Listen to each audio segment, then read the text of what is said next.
போட்டிருக்காங்க. நீர் பாசன திட்டங்களுக்கு எதுவுமே கிடையாது. மொத்தத்தில் 2000 கோடி போட்டிருக்காங்க. காலநிலை மாற்றம், பருவநிலை மாற்றம், குளோபல் வார்மிங், கிளைமேட் சேஞ்ச் பிரச்சனை எல்லாம் போக போக குடிக்கிறதுக்கு தண்ணி இல்லாம ஒரு சூழல் வரப்போகுது. விவசாயத்தை விட்டு குடிக்கிறது தண்ணி இல்லாத சூழல் வரப்போ இன்னைக்கு ஏதோ மழை பெய்ஞ்சிட்டு இருக்குது.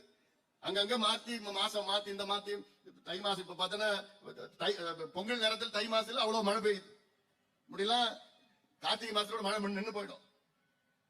இன்னும் பெஞ்சிட்டு இப்ப போன வாரம் பெஞ்சது மழை பெஞ்சது. இப்படி மாத்தி பருவங்கள் எல்லாம் மாறி மாறி வந்துட்டு இருக்கு. மோசமா இருக்கு போது எல்லாம். இதற்கு நம்ம தயார் நிலையில் என்ன செய்யணும்னா நீர் பாசன திட்டங்கள்ல முதலீடு செய்யணும்.